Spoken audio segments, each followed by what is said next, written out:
احمدہ حمدن یبلغ رضاہ وصلی اللہ علی اشرف من اجتباہ وعلی من صاحبہ ووالاہ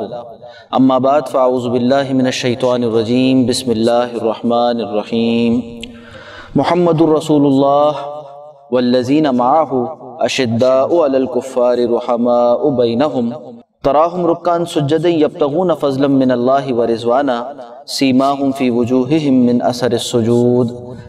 ذالک مثلہم فی التوراۃ ومثلہم فی الانجیل صدق اللہ العظیم۔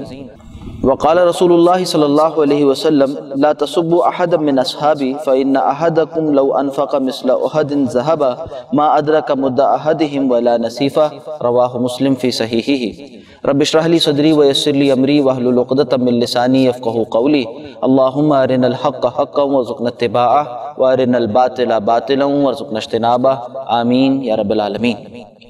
محترم ناظرین، آج ہم صحابہ اکرام اور خاص طور پر صحابہ اکرام میں سے بھی عشرہ مبشرہ کی فضیلت پر مبنی ایک روایت حدیث کا مطالعہ کریں گے۔ نبی اکرم صلی اللہ علیہ وسلم تمام انبیاء اکرام علیہ السلام کے سردار ہیں۔ آج جناب صلی اللہ علیہ وسلم کے اس خاص مقام و مرتبے کا اظہار معراج والی روایت حدیث میں بھی ہوتا ہے کہ جب آپ نے تمام انبیاء اکرام علیہ السلام کی امامت اور قیادت فرمائی، اور اسی سے یہ بات بھی واضح ہوتی ہے کہ جس طرح تمام امتیوں میں انبیاء اکرام علیہ السلام کے اولین مخاطبین اور ان کے ساتھی وہ افضلیت کے حامل ہوتے ہیں جنہیں صحابہ یا حواری کہا جاتا ہے۔ حضرت عیسیٰ علیہ السلام کے ساتھیوں کے لیے قرآن حکیم نے حواری کا لفظ استعمال کیا۔ وہ تمام امت میں افضلیت کے حامل اس طرح سے، یعنی اسی طرز کو اگر آگے بڑھایا جائے تو یہ بات واضح ہوتی ہے کہ تمام نوع انسانی میں سب سے افضل گروہ انبیاء اکرام علیہ السلام کا ہے اور اس کے بعد ان کے ساتھیوں کا ہے۔ اور جب نبی اکرم صلی اللہ علیہ وسلم کی افضلیت تمام انبیاء پر ثابت تو آپ کے صحابہ کی افضلیت تمام امتیوں پر ثابت و سالم ہے۔ اس پر مزید یہ کہ تمام صحابہ اکرام رضوان اللہ تعالی علیہ مجمعین پر حضرات عشرہ مبشرہ، یعنی وہ 10 افراد جن کو نبی اکرم صلی اللہ علیہ وسلم نے ایک ساتھ ایک موقع پر جنت کی بشارت سنائی ہے، ان کی افضلیت تمام صحابہ پر ثابت ہے۔ اور پھر ان کے مابین بھی اگر درجہ بندی کو واضح کیا جائے تو وہ جو حضرات خلفائے اربعہ کہلاتے ہیں، یعنی خلفائے راشدین، ان کی افضلیت ان کی ترتیب خلافت کے اعتبار سے ہے۔ نبی اکرم صلی اللہ علیہ وسلم کے ساتھیوں کی فضیلت قرآن حکیم جا بجا بیان کرتا ہے، آپ کے امتیوں کی فضیلت جا بجا بیان کرتا ہے۔ حضرت ابن مسعود رضی اللہ تعالیٰ اپنے ایک فرمان میں اس بات کی اس طرح تعبیر کرتے ہیں، فرماتے ہیں کہ اللہ سبحانہ و تعالیٰ نے تمام نوع انسانی کے دلوں کو دیکھا اور اس میں سب سے زیادہ بہترین دل نبی اکرم صلی اللہ علیہ وسلم کے دل کو پایا، اور آپ کے قلب کی افضلیت کی بنیاد پر، آپ کے قلب کی خاصیت کی بنیاد پر آپ کو اپنا نبی اور رسول آخر الزماں متعین فرما دیا۔ اور اس کے بعد آپ نے، اللہ سبحانہ و تعالی نے تمام نوع انسانی کے قلوب میں بہترین لوگوں کو چنا اور انہیں آپ کا ساتھی بنا دیا، یعنی صحابہ اکرام کو ایک خاص مقام و مرتبہ عطا فرمایا۔ حضرت ابن مسعود رضی اللہ تعالیٰ فرماتے ہیں کہ تم میں سے جو کوئی کسی کی اقتداء کرنا چاہے، من کان منکم مستنن فلیستن بمن قد مات، تو اسے چاہیے کہ اس کی پیروی کرے، اسے اپنا اسوہ بنائے، اسے اپنا قدوہ بنائے جو گزر چکے ہیں، یعنی محفوظ طور پر وہ جا چکے ہیں، دنیا سے گئے اس حال میں کہ اللہ ان سے راضی تھا، وہ اللہ سے راضی تھے، یعنی صحابہ اکرام رضوان اللہ تعالیٰ علیہم اجمعین۔ فَإِنَّ الْحَيَّ لَا يُؤْتَمَنُ عَلَيْهِ الْفِتْنَةُ، تو اس لیے کہ جو شخص زندہ ہے اس پر ابھی فتنے سے چین نہیں ہو سکتا، یہ نہیں معلوم کہ اس کا اختتام کس کیفیت پر ہوتا ہے۔ پھر فرماتے ہیں کہ دیکھو یہ ہے محمد صلی اللہ علیہ وسلم کے ساتھی، یہ وہ لوگ ہیں جن کی تمہیں اقتداء کرنی چاہیے۔ فرمایا کہ ابرہا قلوباً، یہ پوری امت میں سب سے زیادہ نیک دل تھے، وَآمَقَہا عِلْمًا، اور علم کے اعتبار سے سب سے گہرا علم رکھنے والے تھے، وَأَقَلَّہا تَكَلُّفًا، اور دین کے معاملے میں تکلف نہیں کرتے تھے، انتہائی کم تھے تکلف میں، یعنی تکلف سے کام نہیں لیا کرتے تھے۔ یہ وہ لوگ ہیں جن کو اللہ سبحانہ وتعالی نے چن لیا تھا، اختارہم اللہ لصحبت نبیہ، اپنے نبی کی صحبت کے لیے اللہ نے ان لوگوں کو چن لیا تھا، ولاقامت دینہ، اور اپنے دین کی اقامت کے لیے ان لوگوں کو، صحابہ اکرام کو اللہ سبحانہ وتعالی نے آوان و انصار بنا دیا تھا اپنے نبی۔ چاہیے کہ ان کے طریقے کی پیروی کی جائے، ان کی اقتداء کی جائے، دین ان سے اخذ کیا جائے، ان سے حاصل کیا جائے۔ نبی اکرم صلی اللہ علیہ وسلم کا فرمان کہ صحابہ کی محبت، جو کوئی ان سے محبت رکھتا ہے وہ اصل میں میری محبت کی بنیاد پر ان سے محبت رکھتا ہے، اور جو کوئی صحابہ سے بغض رکھتا ہے وہ اصل میں نبی اکرم صلی اللہ علیہ وسلم سے بغض رکھنے کی بنیاد پر ان سے بغض رکھتا ہے۔ صحابہ اکرام اصل میں نبی اکرم صلی اللہ علیہ وسلم کی تربیت کا شاہکار ہیں، نبی اکرم صلی اللہ علیہ وسلم کی تعلیم و تلقین کا، نبی اکرم صلی اللہ علیہ وسلم کی تزکیہ نفس کا شاہکار صحابہ اکرام رضوان اللہ تعالی علیہم اجمعین۔ قرآن حکیم ان کی مدح کرتے فرماتا ہے سورہ فتح میں، محمد الرسول اللہ، محمد صلی اللہ علیہ وسلم جو اللہ کے رسول ہیں، والذین معہ، اور وہ لوگ جو ان کے ساتھ ہیں، اشداء علی الکفار، یہ کفار پر انتہائی سخت اور شدید ہیں، رحماء بینہم، اور باہم ایک دوسرے کے حق میں انتہائی نرم شفیق، انتہائی مہربان واقع ہوئے ہیں۔ تراہم، آپ انہیں دیکھتے ہیں، رکعاً سجداً یبتغون فضلا من اللہ ورضوانا، کہ رکوع کی حالت میں ہوتے ہیں، سجدے کی حالت میں ہوتے ہیں، اور اللہ کا فضل اور اس کی رضا تلاش کرتے ہیں۔ دیکھیے دنیا میں بھی ایسا ہوتا ہے کہ جس شخص کا جو پیشہ ہوا کرتا ہے، جو جس کام میں زیادہ منہمک رہتا ہے، اس کو اسی نام سے یاد کیا جاتا ہے، اس کے نام کا وہ حصہ بن جایا کرتا ہے، یا کسی خاندان کا کسی خاص ٹریڈ اور پیشے کے اعتبار سے نام بن جایا کرتا ہے۔ صحابہ اکرام کا خاصہ کیا ہے؟ ان کی سب سے بڑی فضیلت یہ ہے کہ یہ عابد و زاہد لوگ تھے، اللہ کے حضور سجدہ ریز رہنے والے تھے، یہ دین کے عالم اور دین کے مجاہد تھے۔ چنانچہ ان کی ان صفات کو قرآن حکیم نے نمایاں کیا، بتایا کہ تم انہیں دیکھو گے، تم انہیں دیکھتے ہو اس حال میں کہ وہ اللہ کے حضور سجدہ ریز رہتے ہیں، سربہ سجود رہتے ہیں، رکوع کی کیفیت میں رہتے ہیں، اللہ کی رضا چاہنے کے لیے، اللہ کی رضا تلاش کرنے کے لیے، اور اسی طرح سے اس کے فضل کے متلاشی ہوتے ہیں۔ سیماہم فی وجوہہم من اثر السجود، ان کی پیشانیوں پر، ان کے چہروں پر، ان کی پیشانیوں پر ان کے سجدوں کے آثار نمایاں ہیں، انہیں پہچانا جا سکتا ہے۔ ان کی علامتیں اصل میں ان کے سجدوں کے آثار ہیں جو ایک اللہ کے آگے جھکنے والے کے چہرے پر ہوا کرتے ہیں۔ ایک وہ شخص جو اللہ کے آگے جھکتا ہے اور ایک وہ شخص جو اللہ کے آگے نہیں جھکتا، دونوں کے چہروں میں زمین و آسمان کا فرق ہوتا ہے۔ ایک وہ ہے جو نور سے منور ہوتا ہے، ایک وہ ہے جس کے چہرے پر سوائے مایوسی اور سوائے افسردگی کے کچھ نہیں پایا جاتا۔ یہ تقابل، یہ فرق واضح کرتا ہے کہ کون اللہ والے ہیں اور کون اللہ کے چاہنے والے نہیں ہیں۔ فرمایا کہ ذالک مثلہم فی التوراۃ و مثلہم فی الانجیل، یہی وہ مثال ہے ان کی جو تورات و انجیل میں بیان کی گئی، یعنی صحابہ اکرام کا تذکرہ تورات و انجیل میں بھی اس حوالے سے تھا کہ وہ اللہ کے حضور جھکنے والے اور نبی اکرم صلی اللہ علیہ وسلم یعنی نبی آخر الزمان کے ساتھی اس شان کے حامل ہوں۔ یہ امت مسلمہ اہل السنہ والجماعہ کا ایک مجمع عقیدہ ہے کہ کوئی اعلیٰ سے اعلیٰ اور بہت ہی بزرگ اور بہت ہی برتر بات کا شخص امتی وہ کسی صحابی سے افضل نہیں ہوا کرتا اور افضل ہو نہیں سکتا۔ وجہ کیا ہے کہ انہیں نبی اکرم صلی اللہ علیہ وسلم کی صحبت حاصل تھی، اور نبی اکرم صلی اللہ علیہ وسلم کی صحبت ایسی شے ہے کہ اس کے بالمقابل یا اس کی ریپلیسمنٹ میں کوئی اور شے آ نہیں سکتی۔ آپ کا فرمان مسلم شریف میں اس طرح سے نقل ہوا، آپ نے فرمایا لا تسبوا احدا من اصحابی، دیکھو میرے صحابہ میں سے کسی کو بھی برا بھلا نہ کہنا، فإن أحدكم لو انفق مثل أحد ذهبا، کہ تم میں سے کسی شخص نے اگر احد پہاڑ کے برابر بھی سونا صدقہ کیا اللہ کے راستے میں، لگا دیا اللہ کے راستے میں، ما ادرک مد احدہم ولا نصیفا، تو ان کا کچھ خرچ کیا ہوا اس کے برابر بھی نہیں پہنچ سکتے، حتیٰ کہ اس کے آدھے کو بھی نہیں پہنچ سکتے۔ یہ ہے اصل میں فضیلت۔ ان کی فضیلت اس بنیاد پر صرف نہیں ہے کہ ان کے روزے، ان کی نمازیں، ان کے صدقہ و خیرات، ان کا جہاد اللہ کے راستے میں زیادہ تھا، بلکہ اس بنیاد پر فضیلت خاص طور پر ہے کہ وہ نبی اکرم صلی اللہ علیہ وسلم کے صحبت یافتہ تھے، آپ کی مجلس میں بیٹھنے والے تھے، نبی اکرم صلی اللہ علیہ وسلم نے ان کا تزکیہ فرمایا، ان کو تعلیم نبی اکرم صلی اللہ علیہ وسلم نے دی تھی۔ اب دیکھیے ان میں بھی خاص فضیلت کے حامل عشرہ مبشرہ۔ حضرت عبد الرحمن بن اخنس فرماتے ہیں انہو کان فی المسجد فذکر رجل علی،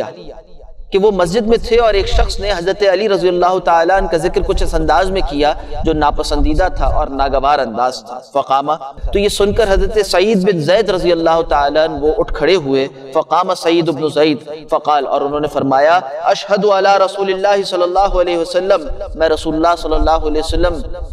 سے ایک ایسی بات نقل کرتا ہوں جو گواہی پر مبنی ہے، انی سمعتہ، کہ بے شک میں گواہی دیتا ہوں رسول اللہ صلی اللہ علیہ وسلم کی اس بات پر کہ میں نے ان سے یہ بات سنی ہے، وہو یقول، جب وہ یہ فرما رہے تھے، عشرۃ فی الجنہ،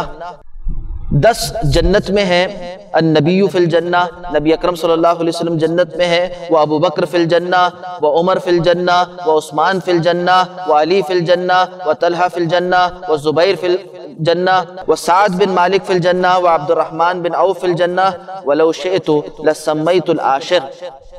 9 کا تذکرہ کیا کہ یہ سب جنت میں ہیں، پھر فرمایا اگر میں چاہوں تو میں 10ویں کا نام بھی بتا سکتا ہوں۔ قال فقالو، وہ کہتے ہیں کہ راوی کہتے ہیں کہ لوگوں نے کہا من ہوا، کون ہے وہ 10ویں صاحب؟ فسکت، تو حضرت سعید بن زید رضی اللہ تعالیٰ عنہ خاموش ہو گئے، پھر آپ نے فرمایا وہو سعید بن زید، وہ سعید بن زید ہے، یعنی اپنا تذکرہ انکساری کی بنیاد پر نہیں کیا، 9 صحابہ اکرام کا تذکرہ کر دیا جو عشرہ مبشرہ کہلاتے ہیں۔ یہ ہے وہ روایت حدیث جس سے عشرہ مبشرہ کا تعین ہوتا ہے، اور یہ بات ہمارے سامنے آتی ہے کہ نبی اکرم صلی اللہ علیہ وسلم نے ایک مجلس میں 10 افراد کا تذکرہ اس طرح فرمایا کہ فلاں فی الجنہ، حضرت ابو بکر فی الجنہ، عمر فی الجنہ، عثمان فی الجنہ، علی فی الجنہ، یہ سب جنت میں ہیں۔ مطلب کیا ہے کہ نبی اکرم صلی اللہ علیہ وسلم کو اللہ سبحانہ وتعالی نے جو علم عطا فرمایا تھا، جو دوسرے علم سے مختلف ہے، وہ علم جو انسان حاصل کرتا ہے اس سے مختلف ہے، یعنی علم وحی، اس سے آپ کو یہ بات بتا دی گئی تھی کہ یہ 10 افراد وہ ہیں جو جنتی ہیں، انہیں دنیا میں آپ جنت کی بشارت سنا دیجئے۔ اب دیکھیے ان صحابہ اکرام کا مقام و مرتبہ کس قدر بلند ہے کہ جنہیں دنیا میں یہ بشارت مل جائے کہ وہ جنتی ہیں، جن میں سے بعض کو نبی اکرم صلی اللہ علیہ وسلم نے یہ کہا ہو کہ اب تم جو چاہو کرتے رہو، تمہیں جنت اللہ نے دے دی ہے، جیسا کہ حضرت عثمان رضی اللہ تعالیٰ عنہ سے فرمایا تھا رسول اللہ صلی اللہ علیہ وسلم نے ایک بڑے خرچ کرنے کے موقع پر کہ اے عثمان اب آپ جو کچھ کرتے رہے اللہ نے آپ کو بخش دیا اور جنت آپ کا ٹھکانہ ہے۔ اور دیکھیے ان صحابہ اکرام کا جنہیں دنیا میں جنت کی بشارت دی گئی، اللہ سبحانہ وتعالی نے انہیں کیا مقام و مرتبہ عطا کیا تھا کہ یہ اس مقام و مرتبے کو جان لینے کے باوجود ہمیشہ ڈرتے رہنے والے اور ہمیشہ عمل کرنے والے تھے۔ یہ اصل میں علامت اس بات کی کہ انہیں جو مقام و مرتبہ دیا گیا وہ اصل میں اس مقام و مرتبے کے اہل تھے۔ حضرت ابو بکر رضی اللہ تعالیٰ عنہ کو واقعہ تو آپ نے سنا ہی ہوگا کہ ایک مرتبہ جب حضرت حنظلہ رضی اللہ تعالیٰ عنہ دوڑے ہوئے جا رہے تھے اور کہہ رہے تھے نافقہ حنظلہ، نافقہ حنظلہ، حنظلہ منافق ہو گیا، حنظلہ منافق ہو گیا۔ حضرت ابو بکر رضی اللہ تعالیٰ عنہ نے راستے میں آپ کو روک لیا اور سوال کیا اے حنظلہ کیا معاملہ ہے اور کیا ماجرا ہے؟ تو فرمایا کہ اصل میں مجھے محسوس ہوتا ہے کہ میں منافق ہو گیا۔